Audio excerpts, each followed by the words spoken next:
Restons toujours sur la même image. Cette fois-ci, on va parler de la correction de bruit sur les photos. Nous avons cette photo qu'on a vue précédemment et nous allons l'utiliser. Alors, si je fais un zoom ici, on va voir qu'on a pas mal de bruit juste là. Donc, l'image n'est pas lisse du tout.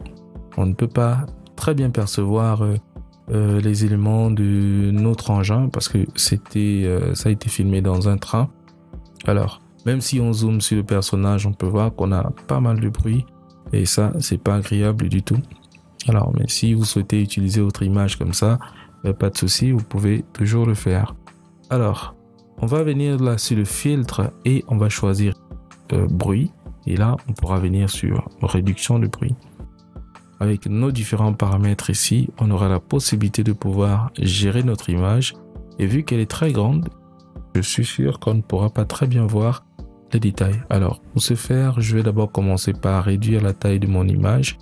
Je viens sur CTRL-ALT-I et je vais réduire ici la largeur que je vais mettre à, par exemple, 1000 pixels, tout simplement. Là, on aura une image comme celle-ci. Je la fais grandir. Et là, on a notre image. Elle est toujours pas mal. On peut clairement voir nos pixels. Alors, j'ai réduit l'image. Vous ne serez pas obligé de faire la même chose. C'est juste pour vous expliquer comment ça fonctionne avec les filtres de réduction de bruit. Alors là, on va se retrouver avec quelques petits paramètres. Voilà, je vais mettre ici à 0%. Je mets partout à 0. Voilà. Et maintenant, on a notre image originale qu'on peut retrouver par ici. Donc, je peux zoomer si je veux. Et je vais dire à mon plugin, j'aimerais en fait que tu puisses me réduire l'intensité, voilà, des bruits. Donc là, on a notre image qui est passée un peu du flou. Et là, on va conserver les détails. On va venir comme ceci. Voilà, on a toujours ce flou là, mais on essaye d'ajouter un peu plus de détails. Donc, je peux réduire encore ici. Vu que j'ai un peu trop forcé sur la conservation des détails. Alors, maintenant, on va réduire le bruit proprement dit. Donc, je vais venir ici et hop, voilà, comme ça. On peut voir que l'image, si je maintiens comme si, on peut voir avant. Et si je lâche, ça c'est la solution d'après. Alors, ici, on a maintenant l'accentuation des détails. Donc, je peux venir accentuer le détail. Donc, si je vais à fond, on va voir qu'on a des formes de pixelisation qui apparaissent sur l'image complètement. Alors, c'est pas très intéressant. On va juste essayer de réduire ça, comme ça. Et voilà, on a un petit résultat qui est assez flattant. Voilà. Une fois qu'on est satisfait, on va dire OK. Allez, hop. Alors, on va pas voir la différence tout de suite comme ça. C'est pas aussi flagrant que ça. Alors, mais on peut toujours constater qu'on a des bruits, la poussière, etc. Donc, on n'a pas eu un problème qui a été résolu, proprement dit. Donc, on pourra revenir ici sur les bruits et on va choisir anti-poussière. Alors, à ce niveau, il sera question de pouvoir jouer avec le rayon ici qui va se traduire en pixels. Et on pourra aussi, voilà, jouer avec le seuil pour essayer de trouver le juste milieu pour obtenir un résultat assez génial. Alors, si je force le seuil, on aura quelque chose d'un peu comme de la bouillie. Voilà, je vais revenir comme ça. Mais le rayon à 1. Alors, si je maintiens ici, on a notre image originale. Et si je lâche, on a l'image d'après. Alors, vu que j'ai réduit la taille de l'image, on ne peut pas obtenir un très bon résultat actuellement. Mais si l'image était toujours en très grande taille, alors on va faire un retour arrière pour avoir la très grande taille. Voilà, on est revenu à notre grande image.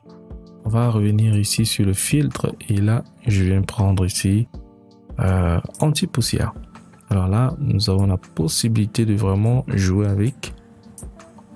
Là, je vais réduire ici. C'est un filtre qui est assez puissant c'est intéressant lorsqu'on veut l'utiliser uniquement sur des fonds, des paysages. Voilà, si je fais ça, on va s'attarder uniquement sur l'arrière-plan. Allez hop, on va jouer comme ça.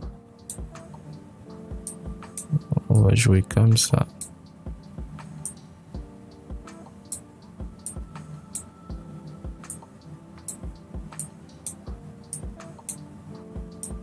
Voilà, on va dire OK, une fois qu'on est satisfait.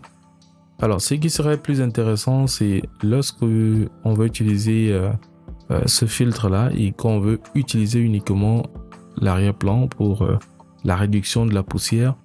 Ce serait intéressant de dupliquer l'image et d'utiliser le filtre juste là en arrière comme ça. Voilà, ça nous permettra en fait de pouvoir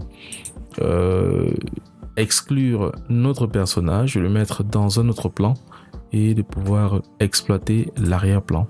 Voilà, ceci dit, on va se retrouver avec un détourage et ou alors l'utilisation des masques pour exclure cette zone-là directement sur notre personnage. Alors, autre chose à faire, ce sera de convertir notre image en objet dynamique et de réappliquer notre filtre anti-poussière, ce que je vous recommande fortement. Alors, ceci nous fera apparaître directement ici ce petit masque sur lequel on pourra venir peindre avec notre pinceau directement comme ça en noir. Et voilà, ça va exclure de notre personnage tout ce qu'il y a de filtre anti-poussière. Voilà. Alors, je vais m'arrêter là. Alors, je pourrais aussi, bien évidemment, revenir ici sur la réduction de bruit et je fais exactement la même chose. Et une fois que c'est fait, voilà, ça va s'appliquer et on pourra voir le résultat soit sur l'un, soit sur l'autre. Alors là, on fait un avant-après, comme ça. Et une fois qu'on est satisfait, on dit OK.